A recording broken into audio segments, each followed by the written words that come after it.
শুধুমাত্র জেলার পুজোই নয়, তার পাশাপাশি শহরের পুজো মণ্ডপগুলিতেও কিন্তু আমাদের নজর রয়েছে এবং জেলার পাশাপাশি এবার শহরের বেশ কিছু মণ্ডপের ছবি আপনাদের সামনে ইতিমধ্যেই আমরা তুলে ধরবো। আজ মহানবমী এবং মহানবমীতে ইতিমধ্যেই কিন্তু আমরা দেখতে পাচ্ছি যে বহু মণ্ডপে মানুষ ভিড় জমিয়েছেন। একেবারে সাত সকালে ত্রিধারার যে ছবি, সেই ছবি আপনাদের সামনে ইতিমধ্যেই তুলে ধরেছে। ত্রিধারার প্যান্ডেলের ছবি আপনাদের সামনে তুলে ধরেছে। সেখানেও অবশ্যই একটি ভাবনার মধ্য দিয়ে কিন্তু এই যে মণ্ডপ গঠন করা হয়েছে। আমরা কথা বলবো, আমাদের সঙ্গে সরাসরি ত্রিধারা থেকে রয়েছেন প্রতিনিধি শশাঙ্ক। মহানবমীর শুভেচ্ছা জানাই তোমাকে।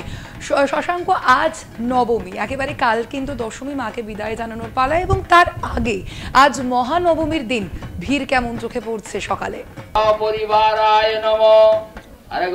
দেখো, তোমাকেও মহানবমীর শুভেচ্ছা জানাই।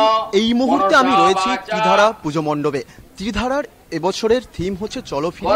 তাদের ৭৯তম বর্ষ, তাদের এই যে চলো ফিরি, তাদের এই কনসেপ্ট, তা কিন্তু তারা বলতে চাইছেন যে পুরনোতে ফিরে যাই। যা কিছু পুরনো তা সবই স্মৃতির পাতায় নস্টালজিক। তাই পুরনো দিনের ছোঁয়াটা রেখেই তাদের এবছরের পুজোর ভাবনা। নবমীর সকালে দর্শনার্থীদের কিন্তু ইতিমধ্যেই পুজো মণ্ডপে ভিড় জমিয়েছে, কারণ রাত পোহালেই কিন্তু দশমীর সূচনা।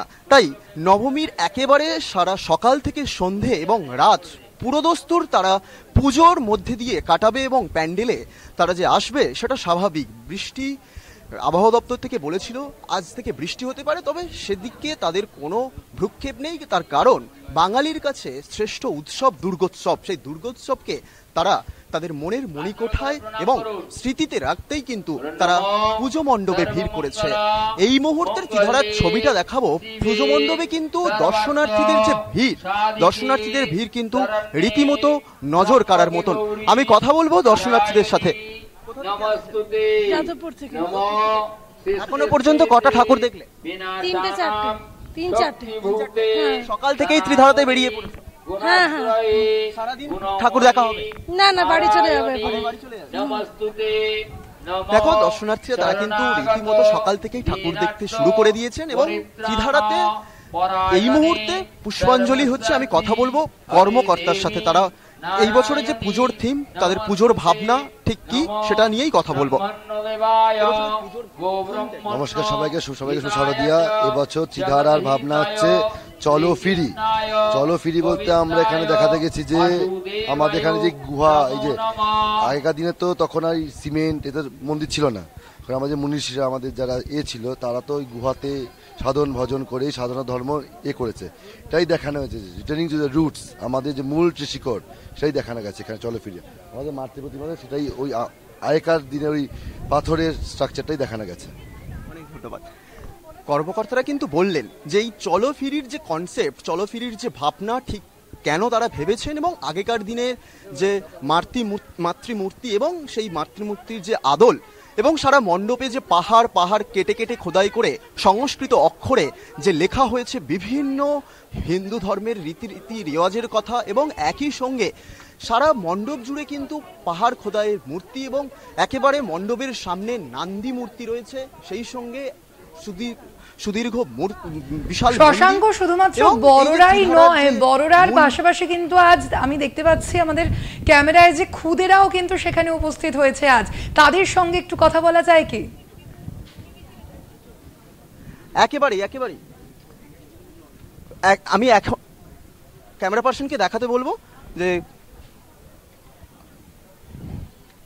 কোথা থেকে আসছো? গাঙ্গুলি পুকুর, ঢাকুরিয়া। এখনো পর্যন্ত কটা ঠাকুর দেখলে? অনেক ঠাকুর দেখেছি, 9টা-10টার মতো দেখে নিয়েছি। ত্রিধারার মণ্ডপ কেমন লাগছে? খুব ভালো লাগছে, খুব ভালো করেছে, প্যান্ডেলটা ভালো করে সাজানো আছে। জামা কাপড় অনেকগুলো হয়েছে নিশ্চয়ই? হ্যাঁ, অনেকগুলো হয়েছে। সারাদিন ধরে ঠাকুর দেখবে? হ্যাঁ, দেখবো, দিয়ে একটু বাদে বাড়ি ফিরে যাবো। খাওয়া দাওয়া? হ্যাঁ, হচ্ছে। সকালে আমি ব্রেড অমলেট খেয়ে এসেছি। এখন এখানে গিয়ে একটু ব্রেকফাস্ট করলাম অল্প, দিয়ে এখন এখানে এসেছি। একেবারেই তারা কিন্তু খুদেরা বলছে যে তারাও সকাল থেকে ঠাকুর দেখছে, খাওয়া দাওয়া করছে, জামা কাপড় হয়েছে এবং তাদের যে এই প্যান্ডেল হপিং, তাদের ছোটদের তো একটা পুজো নিয়ে উন্মাদনা তো থাকবেই। 8 থেকে 80 তারা কিন্তু পুজো মণ্ডপে বেরিয়ে পড়েছে, ঠাকুর দেখতে বেরিয়ে পড়েছে। একেবারেই নবমীর সকাল যত বাড়বে, বেলা যত বাড়বে, তার সাথে রাত যত বাড়বে, পুজো মণ্ডপে দর্শনার্থীদের ভিড়টা বাড়বে, সেটা স্বাভাবিক। কারণ মায়ের যে আগমন এবং আজ মায়ের একেবারেই শেষ লগ্নে রয়েছে, তাই ফলত সেই বিষণ্ণতাও থাকবে আগামী দিনে এবং তাকেই যে পাথেয় করে, তাকে কেন্দ্র করে তাদের একটা উন্মাদনা, সারা রাত তারা ঠাকুর দেখবে এবং মজা করবে, আনন্দ করবে, সেটাই স্বাভাবিক। একেবারেই তাই। আপাতত ধন্যবাদ তোমায়। আমরা কথা বলছিলাম, আমাদের সঙ্গে সরাসরি ছিলেন ত্রিধারা থেকে প্রতিনিধি শশাঙ্ক।